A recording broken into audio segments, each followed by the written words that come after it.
اے لوگوں تم پر ایک بہت عظمتوں والا مہینہ سایہ فگن ہو گیا ہے. دیکھیے سایہ فگن سے وہ انگریزی کا وہاں آپ کے ذہن میں آنا چاہیے. Coming events cast their shadows before. ابھی رمضان شروع نہیں ہوا ہے، شعبان کا آخری دن ہے، تو وہ کمنگ ایونٹ جو ہے رمضان مبارک اس کا سایہ آ گیا ہے تم پر. اس لیے حضور نے وہ لفظ استعمال کیا قد اظلکم. ظلال کہتے ہیں سائے کو. قد اظلکم شہر عظیم، بڑی عظمت والا مہینہ ہے. شہر مبارک، بہت برکت والا مہینہ ہے. شہر فیہ لیلۃ خیر من الف شہر، اس میں ایک رات وہ بھی ہے، وہ مہینہ جس میں ایک رات وہ بھی ہے جو 1000 مہینوں سے افضل ہے. انا انزلناہ فی لیلۃ القدر وما ادراک ما لیلۃ القدر لیلۃ القدر خیر من الف شہر. اب جو اگلے دو جملے ہیں وہ نوٹ کیجئے. جعل اللہ صیامہ فریضۃ وقیام لیلہ تطوعا. اللہ نے ٹھہرایا ہے، قرار دیا ہے اس کا روزہ رکھنا تو فرض کے درجے، اور اس کی رات کا قیام تطوع کے درجے میں اپنی مرضی پر، اپنی خواہش پر، نفل کے طور پر یہ تم پر لکھ دیا گیا ہے. لکھا تو گیا ہے، جعلہ تو ہے. مجعول کا جو پہلا مفعول ہے وہ کیا ہے؟ جعلہ کا. مجعول اول کیا ہے؟ دن کا روزہ. اور مجعول ثانی کیا ہے؟ قیام لیلہ، رات کو کھڑا رہنا. اب یہ رات کا کھڑا رہنا اس کی کتنی مقدار ہوگی؟ کہاں سے معلوم کریں گے؟ قرآن سے. جب یہ لفظ آیا ہے سورہ مزمل میں، یا ایھا المزمل قم اللیل الا قلیلا نصفہ او انقص منہ قلیلا او زد علیہ ورتل القرآن ترتیلا. یہ معنی ہے اے رہا کپل میں لپٹ کر لیٹنے والے، کھڑے رہا کرو رات کو سوائے اس کے تھوڑے سے حصے کے، یعنی آدھی رات یا اس میں تھوڑا سا کم کر لو، جسے پھر کہا مفسرین نے 1/3 رات کم سے کم.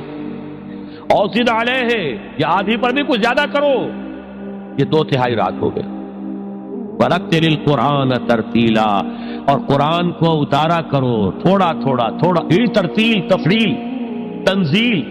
جیسے قرآن تھوڑا تھوڑا محبت پر نازل ہوا صلی اللہ علیہ وسلم، ایسے ہی تھوڑا تھوڑا تھوڑا قرآن اپنے اندر اتارو.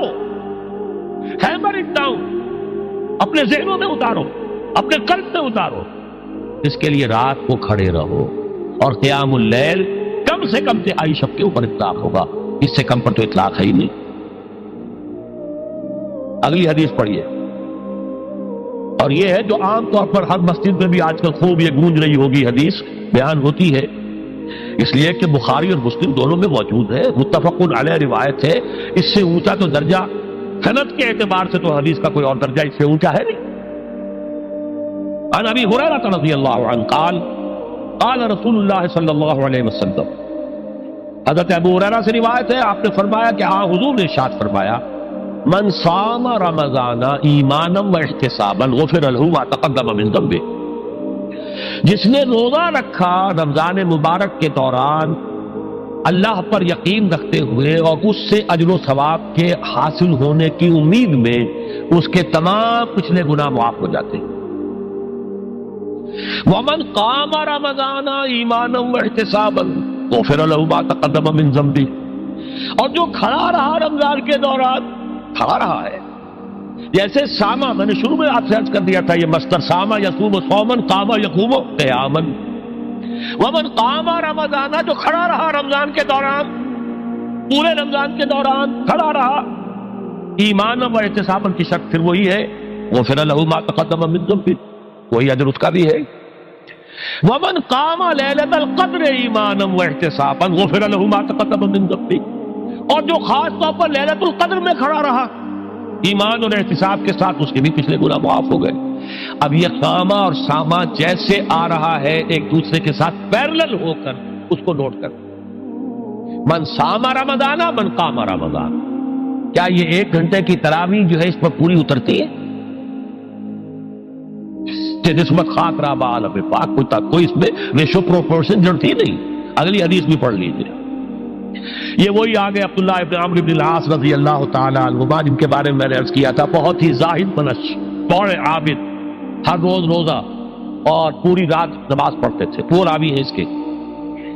عن عبد الله بن عمرو رضي الله عنهما أن رسول الله صلى الله عليه وسلم قال الصيام والقرآن يشفعان للعبد. روزہ اور قرآن دونوں بندے کے حق میں شفاعت کریں گے. یقول الصیام، روزہ یہ کہے گا اے رب، اے پروردگار، انی منعتہ الطعام والشہوات بالنہار، میں نے تیرے اس بندے کو روکے رکھا کھانے پینے سے اور شہوت سے دن کے وقت. فشفعنی فی، میری وجہ سے روکا رہا. یہ کھانے کو اچھے سے اچھے جو ہے وہ موجود تھے کھانے، اور پینے کے لیے اعلیٰ سے اعلیٰ مشروب تھے، یہ رکا رہا میری وجہ سے کہ روزہ رکھا ہوا تھا. اور جیسا میں نے کہا منکوحہ بیوی موجود تھی لیکن رکا رہا، تھامے رکھا اس نے اپنے آپ کو میری وجہ سے، تو میری شفاعت اس کے حق میں قبول فرما. وَيَقُولُ الْقُرْآنُ، اور قرآن یہ کہے گا مَنَعْتَهُ النَّوْمَ بِاللَّيْلِ، میں نے اسے روکا رکھا رات کو سونے سے. فَشَفِّعْنِي فِيهِ، تو پروردگار میری شفاعت اس کے حق میں قبول فرما. فَيُشَفَّعَانِ، تو ان دونوں کی شفاعت قبول کی جائے گی. سوال یہ ہے کہ کیا روزہ 1 گھنٹے کا یا 2 گھنٹے کا ہے؟ تو یہ قیام جو ہے یہ 1 گھنٹے کا کیسے ہو گیا؟ تو میں نے پہلے کوسچن مارک آپ کے ذہن میں کھڑا کر دیا، اب جواب سنیے اس کا. جواب یہ ہے کہ اس کو اللہ تعالیٰ کی حکمت یہ تھی کہ اسے فرض نہ کیا جائے. اس کو معلوم ہے عَلِمَ أَنَّ سَيَكُونُ مِنكُم مَّرْضَىٰ وَآخَرُونَ يَضْرِبُونَ فِي الْأَرْضِ يَبْتَغُونَ مِن فَضْلِ اللَّهِ وَآخَرُونَ، اللہ کے علم میں ہے میرے کچھ بندے ہوں گے بیچارے غریب مستور، جن پر مشقت کریں گے، محنت کریں گے، وہ روزہ ہی رکھ لیں، بہت بڑی بات ہے، بہت بڑی بات. رات بھر کا قیام کیسے کریں گے؟ 2/3 رات کیسے کھڑے رہیں گے؟ آدھی شب کیسے ممکن ہے؟ لہذا فرض نہیں کیا. حضور نے بھی فرض نہیں کیا، نہ اس کو آپ نے لازم کیا، نہ اس کے لیے وہ زوردار جو لوگوں سے کہا کہ ضرور پڑھو، چھوڑ دیا پڑھو. اصل لوگ پڑھتے تھے اپنے طور پر. اب یہ کہ کوئی آدھی رات کھڑا ہے، کوئی 1/3 رات ہے، کوئی پوری رات ہے، حق اللہ کے بندے. لیکن 3 دن حضور نے یہ باجماعت نماز پڑھا دی، لیکن پڑھائی ہے وہ تہجد کے وقت. یعنی لوگ رات کے وقت جو بھی ہے کھڑے ہیں، جاگ رہے ہیں، قرآن پڑھ رہے ہیں، لیکن یہ کہ خاص تہجد کے وقت آپ اپنے حجرے سے برآمد ہوئے تو لوگ جمع ہو گئے، آپ کے گرد جمع ہو گئے. آپ نے 3 دن یہ 8 رکعتیں جو تہجد کی حضور کی ہوتی تھی، وہ آپ نے 8 رکعتیں پڑھائیں باجماعت، لیکن وہ وقت تہجد کا تھا، یہ نوٹ کر لی. 4تھے دن بھی صحابہ منتظر رہے، جب حضور برآمد ہوں گے تشریف لائیں گے، نہیں آ رہے حضور، تو کچھ کھنگار بھی رہے ہیں، کہیں پتہ نہیں حضور کہیں اونگ نہ آ گئی ہو تو ہماری آوازوں سے جاگ جائیں، پھر بھی نہیں آئے حضور. اگلے روز آپ نے فرمایا کہ میں جان بوجھ کر نہیں آیا، میں اگر یہ متواتر تمہیں پڑھاؤں گا تو یہ تم پر فرض ہو جائے گی. یہ ہے وہ رافت اور رحمت، بالمومنین رؤوف الرحیم، جو اللہ تعالیٰ کی شان ہے رحمان الرحیم ہونے کی. بالمومنین رؤوف الرحیم، یہ محمد رسول اللہ بھی ہے. تم پر یہ سختی جو ہے یہ تمہارے لیے قابل برداشت نہیں ہوگی، لہذا میں نے یہ 3 دن سے پڑھائی ہے، اگر مسلسل پڑھاتا تو فرض ہو جاتا. یہاں تک تو ہے حکمت نبوی کا معاملہ. اب آیا حکمت صحابی یا حکمت خلیفہ راشد. یہی معاملہ رہا حضور کی حیات طیبہ کے دوران، یہی حضرت ابو بکر رضی اللہ تعالیٰ عنہ کی خلافت کے دوران، یہی حضرت عمر کا بھی ابتدائی دور.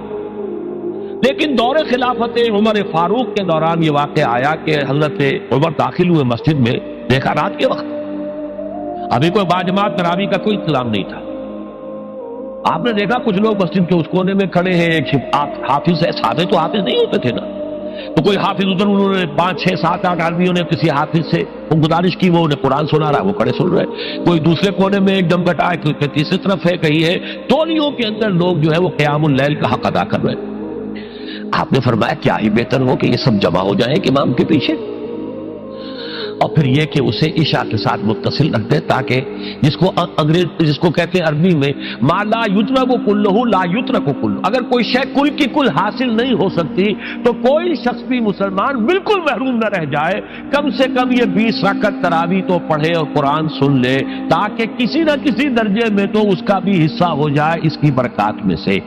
یہ ہے حکمت حضرت عمر فاروق کے فیصلے کی.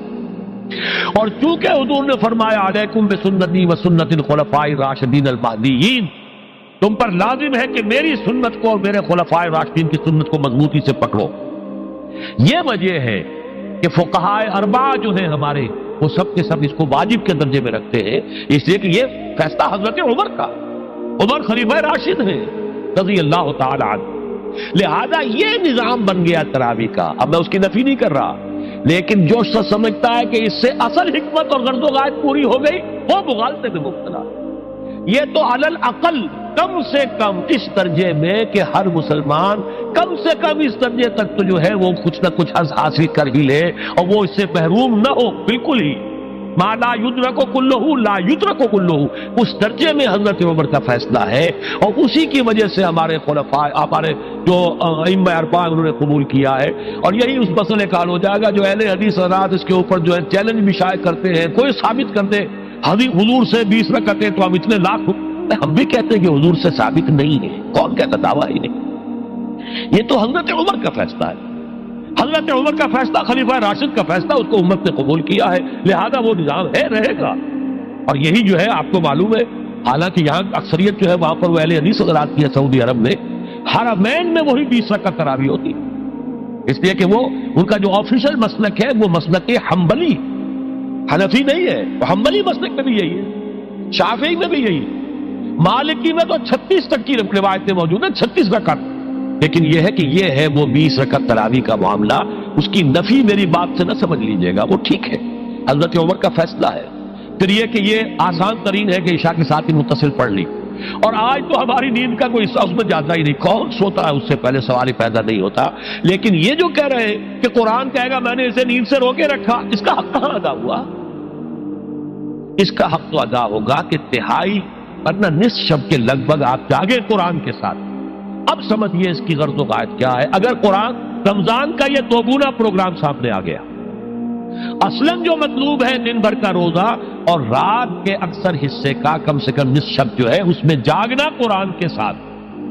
اب اس کی جو حکمت اور غرض و غایت ہے وہ بھی اب آپ 2 درجوں میں سمجھ. رمضان کا اب 2 اچھا پروگرام، دن میں روزہ رکھو، اس روح کو مزمحل کرو. اس روح کو مزمحل کرو گے، اس لیے جسم کو مزمحل کرو گے، حیوانی وجود کو، تو ہی اس روح کو کچھ ریلیف ملے گا. بھاری بوجھ کسی کے قدموں میں پڑا ہوا ہے، وہ کیسے اوپر اٹھے گا؟ ذرا اس کے نیچے جو وزن ہے، لنگر بھاری ہے، جہاز کا کیسے چلے گا؟ لنگر تو اٹھاؤ.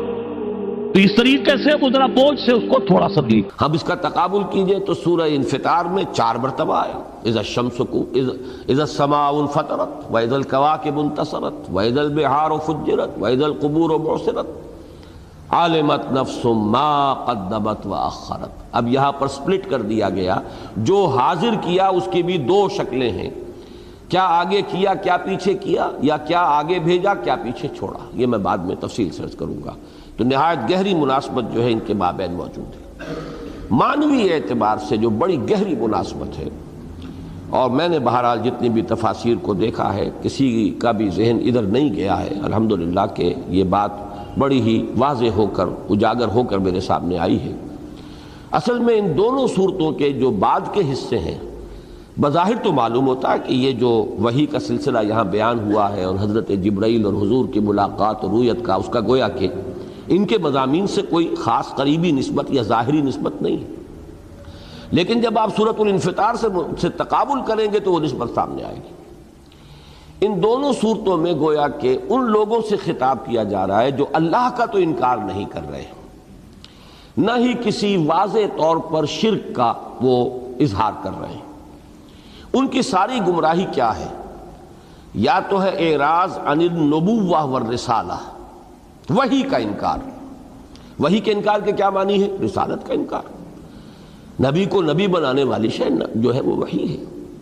اور دوسرا ہے آخرت کا انکار. اور آخرت کے انکار میں بھی جیسے کہ نبوت کا انکار، رسالت کا انکار، اس کی بڑی لطیف شکل یہ ہے کہ وحی کو آپ مشکوک بنا دیجئے.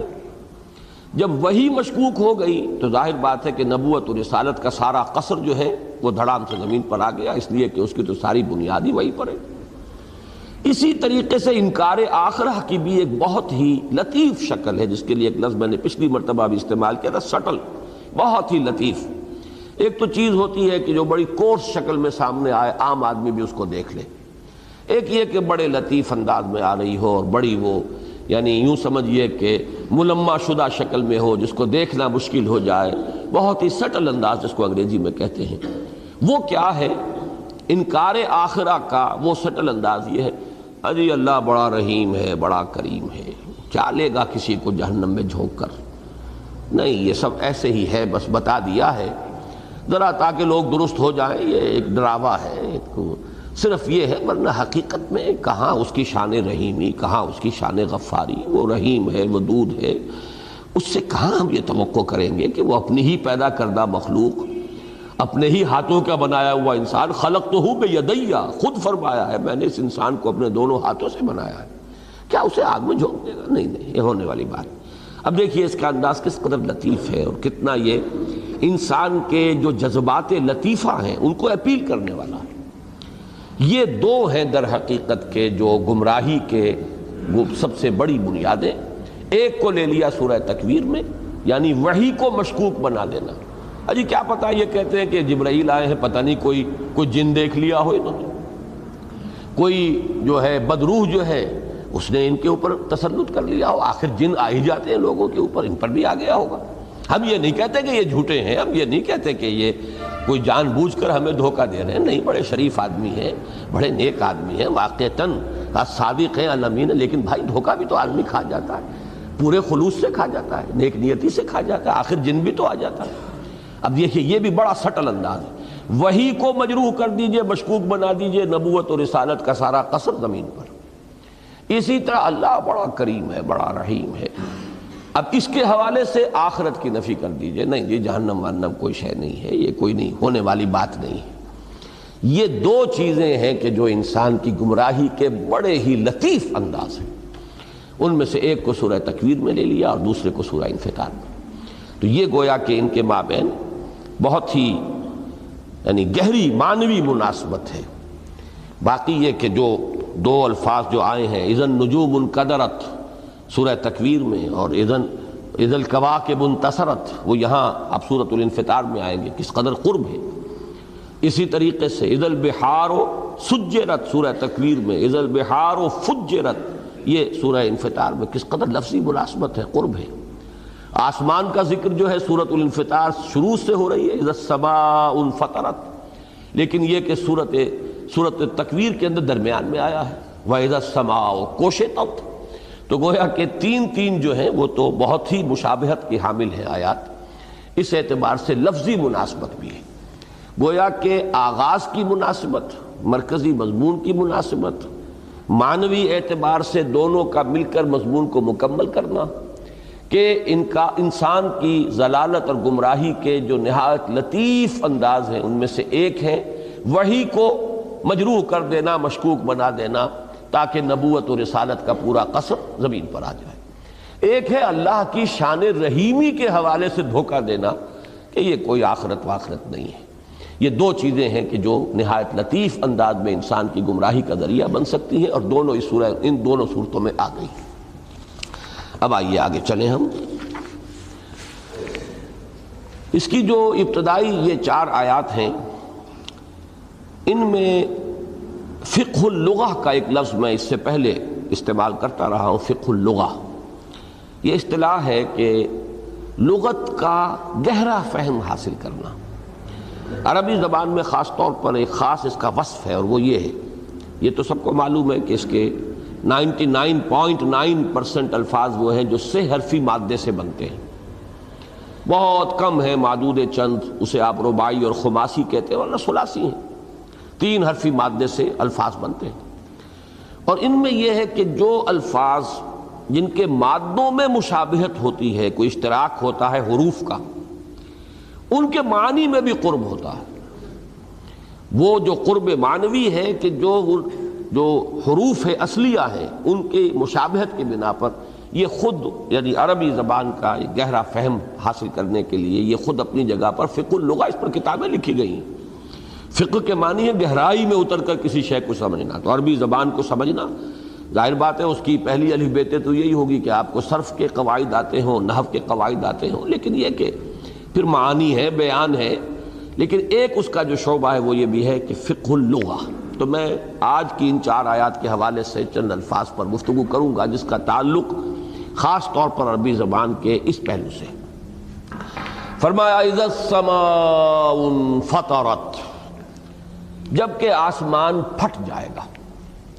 اب یہ انفطار کا لفظ بنا ہے، اس کا مادہ ہے فاطارا، فطر، اس کے معنی ہے توڑ دینا، پھاڑ دینا، روزہ افطار کر لیا۔ اچھا، اب اسی کے قریب فطر ہے تے کے ساتھ، اور اس فطر کے معنی میں بھی رکھنا، کوئی سلسلہ جاری تھا درمیان میں ٹوٹ گیا، کوئی سلسلہ ٹوٹا ہوا ہوگا، فترت وحی۔ فترت وحی جو ہے سب سے بڑی، وہ تو حضرت عیسیٰ اور حضور صلی اللہ علیہ وسلم کے مابین جو 6 صدیاں بیتی ہیں کہ وحی کا سلسلہ بند رہا۔ پھر یہی لفظ آتا ہے فترت وحی کا، جبکہ حضور پر بھی وحی کے بعض اوقات جو ہے وقفے آ گئے، اور وہ میں عرض کر چکا ہوں پچھلی مرتبہ سورۃ التکویر کے ضمن میں کہ کس قدر شاق آپ پر گزرے ہیں، اس لیے اس کو فترت کہتے ہیں۔ تو فاتارا، فاتر العقل وہ ہوتا ہے جس کی عقل جو ہے وہ ہٹ گئی ہو اپنی جگہ سے، اور اس کے اندر جو ہے فطور پیدا ہو چکا ہو۔ تو یہ فطر جو ہے انفطار، پھٹ جانا۔ اذا السماء انفطرت، جب کہ آسمان پھٹ جائے گا۔ وَإِذَا الْكَوَاكِبُ انتَثَرَتْ، اور جب کہ ستارے بکھر جائیں گے۔ اب یہاں نوٹ کیجئے لفظ نثر، نثر اور نظم کا تقابل کیجئے۔ نظم کسے کہتے ہیں؟ ہے تو وہی الفاظ، لیکن اگر وہ ایک نظم کے ساتھ ہے، اس میں ایک حساب کتاب ہے، وزن ہے، یہ مصرع اور یہ مصرع، اس کا ایک ردم ہے، بحر ہے، یہ تمام چیزیں جو ہیں اگر ہیں اپنی جگہ پر، چاروں کھوٹے ٹھیک جگہ ہے، تو وہ نظم کہلائے گی۔ گویا کہ وہ منظم عبارت ہے، وہاں قواعد، قوافی، بحر، ان سب کا جو ہے حساب رکھ کر، پھر یہ کہ دونوں مصرے جو ہیں برابر وزن کے اندر، تو یہ ہے نظم۔ اور نثر کیا ہے؟ وہی الفاظ ہیں لیکن ان میں کوئی نظم نہیں، گویا کہ بکھرے ہوئے جیسے دانے آپ نے لیے بکھیر دیے، یہ نثر ہے۔ پھر نوٹ کیجئے، ایک تو نظم اور نثر کا تقابل ہو گیا، اور یہ الفاظ چونکہ اردو میں مستعمل ہے اس لیے ان کو تو سمجھنا کوئی مشکل نہیں ہے۔ ایک اور لفظ کا اس کا ساتھ تقابل کیجئے، نشر، نون شین رے۔ نثر اور نشر میں لکھنے میں صرف ایک شوشے کا فرق آئے گا، ورنہ وہی نون کا ایک نقطہ اور سا یا شین کے 3 نقطے اوپر نظر آئیں گے، آگے راہ ہے، تو ایک شوشہ آئے گا صرف، اور وہ اکثر و بیشتر تو لکھنے میں وہ شوشوں کی آج کل جو ہے خاص رعایت کی نہیں جاتی۔ نشر کے معنی بھی پھیلا دینا، بکھیر دینا۔ انتشار کے کیا معنی ہے؟ انتشار کے معنی منتشر ہو گئے، فانتشروا فی الارض، اب بکھر جاؤ زمین میں، تم جا سکتے ہو۔ اس لیے کہ جب تک تم نماز کے لیے مسجد میں تھے منظم تھے، صفوں کے اندر تھے، باجماعت تھے، امام کے ساتھ تھے، لیکن اب فَإِذَا قُضِيَتِ الصَّلَاةُ فَانتَشِرُوا فِي الْأَرْضِ وَابْتَغُوا مِنْ فَضْلِ اللَّهِ، جب نماز ہو چکے، ادا ہو جائے، تو اب تم زمین میں پھیل جاؤ، بکھر جاؤ، اللہ کا فضل تلاش کرو۔ تو نثر اور نشر کس قدر قریب کے الفاظ ہیں۔ اذا الکواکب انتصرت، اس کا تقابل اس سے بھی کر لیجئے کہ پچھلی صورت میں آیا تھا وَإِذَا النُّجُومُ انْكَدَرَتْ، اور قدر کے بھی دونوں معنی بتائے گئے تھے، ایک دھندلا جانا اور ایک ان کا ٹوٹ جانا اور بکھر جانا۔ وَإِذَا الْبِحَارُ فُجِّرَتْ، فجرت اور سیرت، یہ تو میں نے کئی مرتبہ پچھلے درس میں بھی اس کا حوالہ دیا تھا، آج بھی دوا حوالہ دے چکا ہوں۔ سجرت اور فجرت، سجرت کے معنی ہے کہ جیسے کوئی دیگ کے نیچے اگر بھٹی دہک رہی ہو تو پانی ابل رہا ہے، کھول رہا ہے، اور کھولتا ہوا پانی باہر نکلتا ہے۔ فجرت کے معنی، فجر کے معنی بھی پھٹ جانا۔ پانی جب اپنی سطح پر دیگ میں تھا تو ایک سطح پر تھا، اب جب ابلا ہے تو وہ پھٹا ہے اور اس کا ہی حصہ جو ہے باہر نکل آیا۔ تو سمندر جب ابلے گا، اور یہ میں پچھلی مرتبہ توجیہ کر چکا ہوں کہ مجھے ایسا محسوس ہوتا ہے، واللہ عالم، یہ باتیں بہرحال یہ متشابہات کے نوعیت کی ہیں، میں تیقن کے ساتھ نہیں کہا جا سکتا، لیکن یہ کہ ان 3 صورتوں کا اگر تقابل کیا جائے، اذا البحار سجرت، اذا البحار فجرت، اور اگلی صورت کے اندر جا کر جو ہے وہ مضمون اور نکھر کر آ جائے گا۔ صورت کیا ہے؟ معلوم ہوتا ہے کہ زمین کو گویا کہ کھینچ دیا جائے گا، اذا الارض مدت والقت ما فیہا وتخلت، کھینچا جائے گا، تو اس کے اندر جو کچھ ہے باہر نکل آئے گا۔ اس کے اندر جو ہے وہ انسان بھی مدفون ہے، اور اس کے اندر وہ آگ بھی ہے، اس کے اپنے اندر وہ آگ موجود ہے، اور وہ آگ جو ہے وہ ظاہر ہو جائے گی، گویا کہ اطراف کے اندر زمین اور درمیان میں وہ جہنم کا گڑھا جو ہے وہ سامنے آ جائے گا۔ اس سے معلوم ہوتا ہے، اور پھر یہ کہ سمندر کے نیچے جب ابتداءً جب یہ کھینچا جا رہا ہوگا اور سمندر کے قریب آ جائے گی سطح کے وہ آگ، تو وہ تو بالکل وہی شکل ہوگی جیسے کہ ایک بہت بڑے الاؤ کے اوپر ایک بڑا سا دیگچہ نہیں، کڑھاؤ رکھا ہوا ہے، اس میں پانی ہے، وہ تو ابلے گا پھر۔ تو یہ تمام چیزیں جو ہیں بڑی آسانی سے یہ ہمارے ذہن کی گرفت میں آ سکتی ہیں کہ ابھی تو یہ ہے کہ سمندر کے اور وہ زمین کا کور جو ہے جس میں وہ آگ ہے اس میں کافی فاصلہ ہے، لہٰذا وہ اس کا اثر وہاں تک نہیں پہنچ رہا۔ جب زمین کو کھینچا جائے گا تو پہلا نتیجہ یہ نکلے گا کہ وہ فاصلہ جو ہے سمندر کی تہہ کا اور اس آگ کا وہ کم ہوگا، جب کم ہوگا تو آگ کے اثر سے وہ ابلے گا پانی۔ وہ ہے کہ سجرت وَإِذَا الْبِحَارُ سُجِّرَتْ۔ اگلا مرحلہ کیا ہوگا؟ وہ اپنی حدود سے نکال کر باہر آ جائے گا، اور وہ ہے اِذَا الْبِحَارُ فُجِّرَتْ۔ فرق کیا ہوا؟ فجر کے معنی پھٹ جانا، اسی سے ہم فجر کہتے ہیں، فجر کے معنی پھٹ جانا۔ یہ جب رات کی تاریکی کا پردہ پھٹتا ہے، سپیدہ سحر نورما ہوتا ہے، اسے ہم فجر کہتے ہیں۔ وہی لفظ آیا ہے جب حضرت موسیٰ علیہ السلام سے قوم نے شکایت کی تھی، پانی کی کمی کی، پانی طلب کیا تھا، تو انہوں نے ضرب لگائی اپنی عصا کی اللہ کے حکم سے چٹان پر، فَانْفَجَرَتْ مِنْهُ اثْنَتَا عَشْرَةَ عَيْنًا، پھوٹ بہے اس میں سے 12 چشمے۔ وہ ہر قبیلے کے لیے، چونکہ 12 قبیلے تھے، ایک ہی چٹان سے 12 چشمے پھوٹے۔ تو یہ فجر کا لفظ ہے۔ اِذَا السَّمَاءُ انفطرت وَإِذَا الْكَوَاكِبُ انتَثَرَتْ وَإِذَا الْبِحَارُ فُجِّرَتْ وَإِذَا الْقُبُورُ بُعْثِرَتْ۔ اور جب کہ قبریں تلپٹ کر دی جائیں گی اور اس میں سے اٹھا لیا جائے گا، نکال لیا جائے گا۔ یہ لفظ ذرا کچھ زیادہ توجہ کا مستحق ہے، اس لیے کہ یہ جو مادہ ہے یہ اب رباعی ہے۔ میں نے آج ہی ذکر کیا ثلاثی، رباعی، خماسی۔ رباعی خماسی چند، اس سے زیادہ نہیں، بہت ہی کم۔ ٹوٹل اگر آپ پرسنٹیج بنائیں گے تو 1-1.5% بن جائے تو بن جائے، اس سے زائد نہیں۔ ان میں سے یہ لفظ بھی آیا ہے با، عین، سا، را، یہ چاروں حروف اصلی ہیں، اور یہ لفظ قرآن مجید میں 2 مرتبہ آیا۔ ایک تو یہاں آ گیا وَإِذَا الْقُبُورُ بُعْثِرَتْ، ایک یہ سورۃ العادیات میں آگے چل کر آئے گا افلا یعلم اذا بعثر ما فی القبور وحصل ما فی الصدور ان ربهم بهم یومئذ لخبیر۔ سورۃ العادیات کا اختتام ان 3 آیات پر ہوتا ہے۔ اس بعثرہ کے لفظ کی حقیقت کیا ہے؟ ایک رائے تو یہ ہے کہ یہ اصلاً رباعی ہے، یہ تمام حروف اس کے اسی طریقے سے اصلی ہیں، اور یہ مرکب نہیں ہے بلکہ مفرد ہے، اور اس کے معنی ہی یہ ہے کسی شے کو تلپٹ کر دینا، نیچے کی چیز اوپر آ جائے، تلپٹ اسی کو کہتے ہیں۔ لیکن یہ کہ ایک یہ رائے ہے، اور نحویین کے ہاں یہ رائے بڑی قوی ہے، کہ اصل میں یہ خماسی اور رباعی الفاظ جو ہیں یہ بھی ثلاثی ہی سے بنتے ہیں، کوئی ایک لفظ کا اضافہ ہو جاتا ہے۔ جیسے زلزلہ، اب اس میں زا لام ظاہر بات ہے کہ یہ حروف اصلی ہیں، ان میں کوئی اضافی حرف نہیں ہے، لیکن یہ ایک رائے یہ ہے کہ یہ اصل میں زلہ ہی ہے۔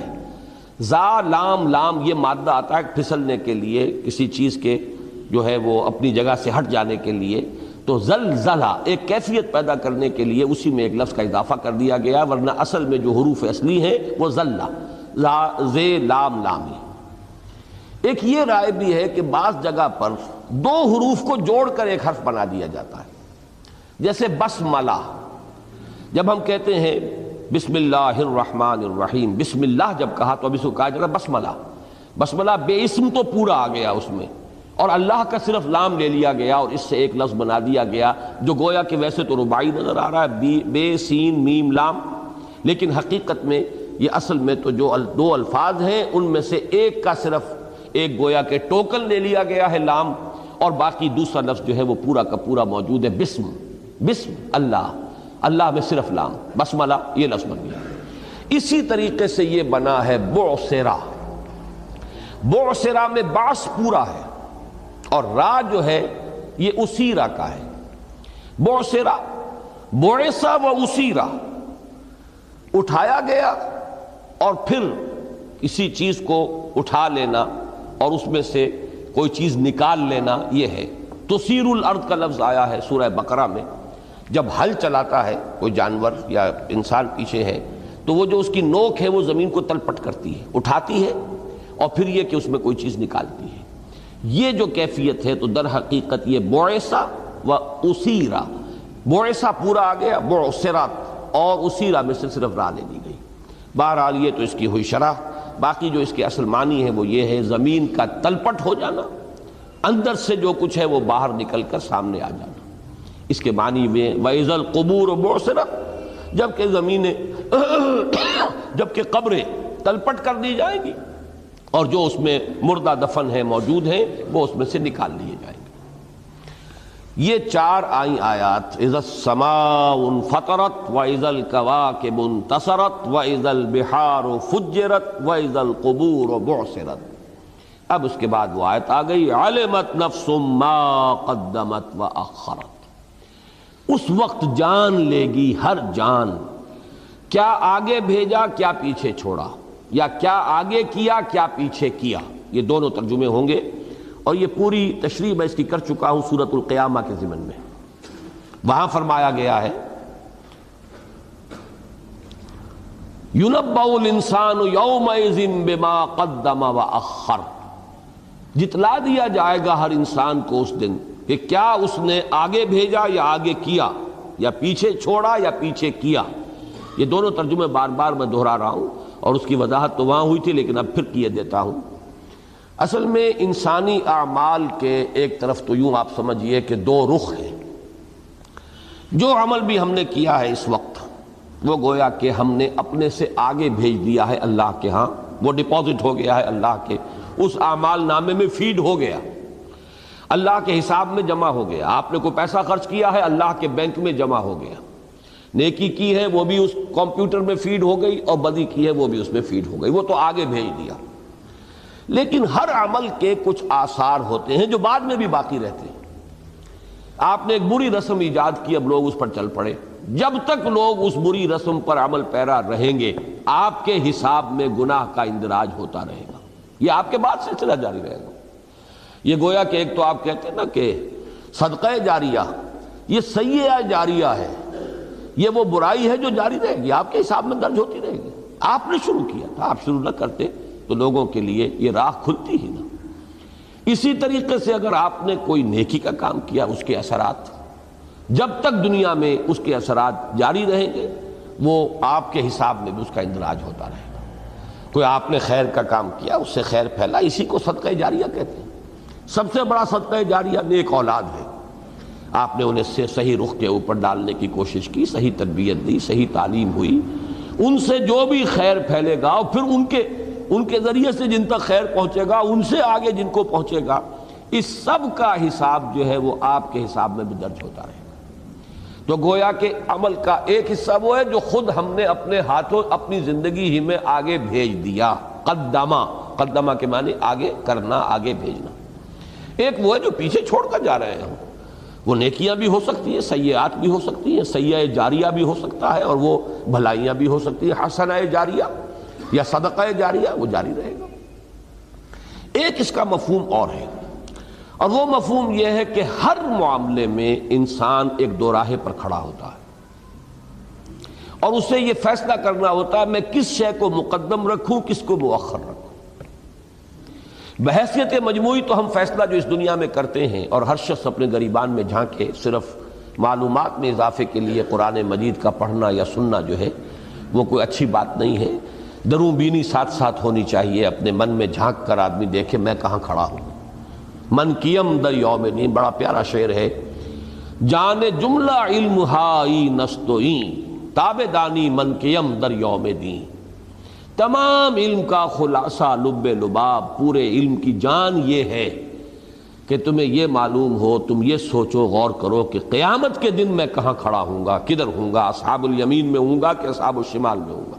من کیم در یوم دین، اس یوم الدین کو میں کہاں ہوں گا، میری حیثیت کیا ہوگی، میرا مقام کیا ہوگا، کدھر کھڑا ہوں گا۔ یہ ہے جان جملہ علم ہائی نستوئیں۔ اگر اسی کی فکر نہیں ہے تو معلومات کا خزانہ ذہن میں جمع کر لیجئے، اپنے دماغ کو لائبریری بنا دیجئے، بہت بڑا انسائکلوپیڈیا بنا دیجئے، حاصل کچھ نہیں۔ تو علم تو وہی ہے۔ اس اعتبار سے ہر شخص کو ایک جائزہ لینا چاہیے۔ بہت گہرا سوال ہے یہ، غور کیجئے، اس پر غور سے سنیے۔ ہم نے آخرت کو مقدم کیا ہے اور دنیا کو مؤخر، یا دنیا کو مقدم کیا ہے اور آخرت کو مؤخر. سیدھا سیدھا فیصلہ. ہر شخص سوچے مقدم کیا ہے، مؤخر کیا ہے. ہر معاملے میں آدمی یہی کرتا ہے. آدمی کی ویلیوز جو ہیں اسی سے تو طے ہوتی ہیں. ہر شخص طے کرتا ہے کہ کیا چیز میرے لیے اہم تر ہے، اور اس کے لیے کچھ نہ کچھ چیز چھوڑنی پڑتی ہے. To gain something you have to lose something. اب میں کیا میں برداشت کروں، چھوڑنا، ہاتھ سے دینا، اور گین کس شے کو سمجھوں کہ یہ نفع ہے. یہ ہے سارا کا جو میرے ایٹیچیوڈ کو معین کرے گا. اسی کو قرآن مجید لفظ ایثار سے بھی تعبیر کرتا ہے. بل تؤثرون الحیات الدنیا والآخرۃ خیر وابقیٰ. تم دنیا کی زندگی کو ترجیح دیتے ہو، حالانکہ آخرت بہتر ہے اور باقی رہنے والی. تو ہم نے دنیا کو مقدم کیا ہے. يُنَبَّأُ الْإِنسَانُ يَوْمَئِذٍ بِمَا قَدَّمَ وَأَخَّرَ. اپنے آپ کو دھوکہ دے بات اور ہے، لیکن اس دن بتا دیا جائے گا انسان کو، حقیقت منکشف ہو جائے گی کہ واقعتاً تم نے دنیا کو مقدم کیا تھا یا آخرت کو کیا تھا. تو دو معنی ہو گئے اس کے. اور اس میں جیسا کہ میں نے عرض کیا، ایک تو ہے یہ بحثیت مجموعی یہ فیصلہ کر لینا، ایک یہ کہ ہر مرحلے میں بات آئے گی. یہ شے ہے، نفع تو ہے لیکن ہے حرام. یہ مال مل تو رہا ہے مشکوک. کس چیز کو میں نے مقدم سمجھا، کس کو مؤخر سمجھا. آپ کا حکم سامنے رکھوں یا اپنے من کی چاہت، اپنے نفس کی مرضی، اپنے نفس کی خواہش کو مقدم رکھوں. کوئی ایک شے آگے ہوگی، دوسری پیچھے ہو جائے گی. تو اس دن گویا کہ بتلا دیا جائے گا. اور اس دن وہاں فرمایا يُنَبَّأُ الْإِنسَانُ يَوْمَئِذٍ بِمَا قَدَّمَ وَأَخَّرَ، یہاں فرمایا عَلِمَتْ نَفْسٌ مَا قَدَّمَتْ وَأَخَّرَتْ. اس روز جان لے گی جب آسمان پھٹ جائے گا، جب ستارے جھڑ جائیں گے، منتشر ہو جائیں گے، جب سمندر ابل رہے ہوں گے اور اپنی حدوں سے باہر نکل آئیں گے، چھلک رہے ہوں گے اپنی حدوں سے، اور جب کہ قبریں جو ہیں ان کو تلپٹ کر دیا جائے گا، جبکہ ان کے اندر سے نکال لیا جائے گا جو کچھ اس میں پوشیدہ ہے. اس دن جان لے گی ہر جان کے اس نے کیا آگے بھیجا، کیا پیچھے چھوڑا، یا کیا آگے کیا اور کس شے کو مؤخر رکھا، کس کو مقدم سمجھا، کس کو مؤخر سمجھا. اب آ رہا ہے اہم ترین مضمون جو اس سورہ مبارکہ کا ہے. یا ایھا الانسان ما غرک بربک الکریم. اے انسان، تجھے کس شے نے دھوکہ دیا ہے ساتھ اپنے رب کریم کے. میں ابھی لفظی ترجمہ کر رہا ہوں.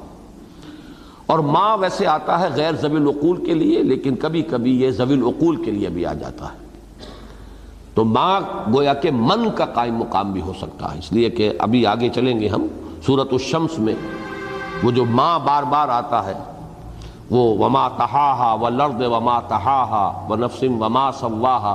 وہاں بہت سے مفسرین کی رائے یہ ہے کہ ماں اگرچہ وہاں پر آیا ہے جو کہ عام طور پر غیر ذوی العقول کے لیے ہوتا ہے، لیکن مراد ہے من، اور اس میں اشارہ ہے ذات باری تعالیٰ کی طرف. لیکن یہ کہ بہرحال یہ دونوں رائیں ذہن میں رکھ لیجئے فی الحال. اے انسان، کس ہستی نے یا کس شے نے، ماں ترجمے ہو گئے، غرہ کا دھوکہ دیا، بے ربک الکریم، ساتھ اپنے رب کریم کے جو بہت کریم ہے، کرم کرنے والا ہے، بہت رحیم ہے، بہت ودود ہے. یہ نوٹ کر لیجئے کہ یہ لفظ کریم جو ہے عربی زبان میں، یہ تمام جو اچھے صفات ہیں ان کی کریم یہ ہے. تمام الفاظ کو جمع کر لیجئے تو یہ لفظ جو ہے سب سے زیادہ لفظ کریم ابن و کریم. اگر کسی کو کہہ دیا تو گویا کہ جتنی خوشامد کر سکتا تھا انسان اس نے کر دی. یہ لفظ استعمال کیے تھے اس کافر نے حضور صلی اللہ علیہ وسلم سے مخاطب ہو کر. وہ واقعہ بہت اہم ہے اور دلچسپ ہے. بہت سے حضرات کے علم میں شاید پہلے نہ ہو کہ ایک سفر کے دوران جب دوپہر کا قیام ہوتا تھا تو منتشر ہو جاتے تھے لوگ. کوئی ایک جھاڑی ہے اس میں سایہ اتنا ہی ہے کہ کوئی ایک شخص اس کے اندر تھوڑی دیر آرام کر لے. اب ذرا فاصلے پر دوسری کوئی جھاڑی ہے یا کوئی کیکر کا درخت ہے، کوئی وہاں پر ایک دو آدمی ہیں.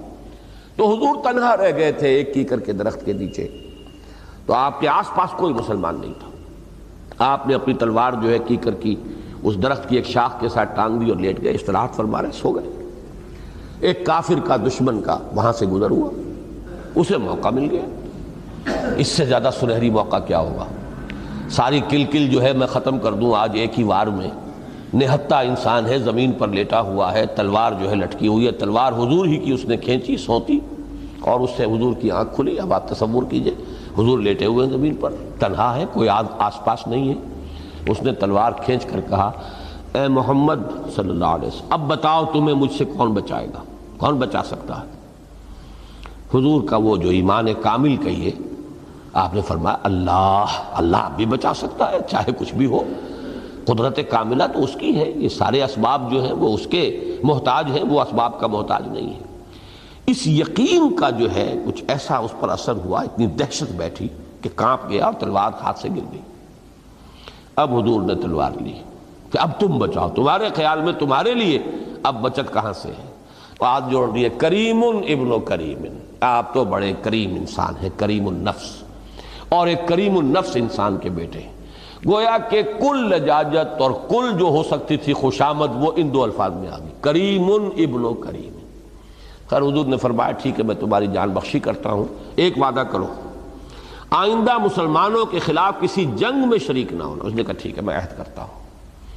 پھر جب یہ گیا ہے اپنے لوگوں کے پاس تو اس نے جا کر کہا، اب اس نے اس لفظ کریم کا جو افعل التفضیل کا صیغہ وہ استعمال کیا، جئتکم من اکرم الناس، لوگوں میں اس وقت تمہارے پاس جو آیا ہوں تو کریم ترین انسان جو ہو سکتا ہے اس کے پاس سے آ رہا ہوں اس وقت، جو شریف ترین۔ اب شریف اور تمام الفاظ جمع کر لیں تو وہ لفظ کریم بنے گا۔ تو ما غرک بربک الکریم، کس چیز نے یا کس شے نے یا کس ہستی نے تجھے دھوکے میں مبتلا کیا ہے، اور وہ دھوکہ جو ہے وہ دیا بھی ہے رب کے نام پر، رب کے حوالے سے، ساتھ تیرے رب کریم کے کسی شے نے تجھے دھوکے میں ڈال دیا ہے۔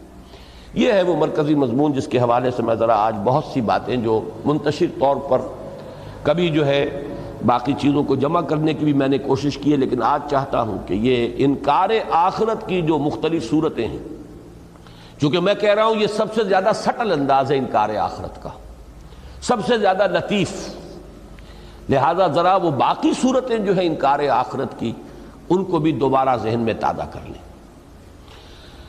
انکار آخرت کی پہلی شکل ہے صاف انکار، جس کو آپ پنجابی میں کہیں گے چٹا انکار، بالکل انکار، کوئی آخرت واخرت نہیں۔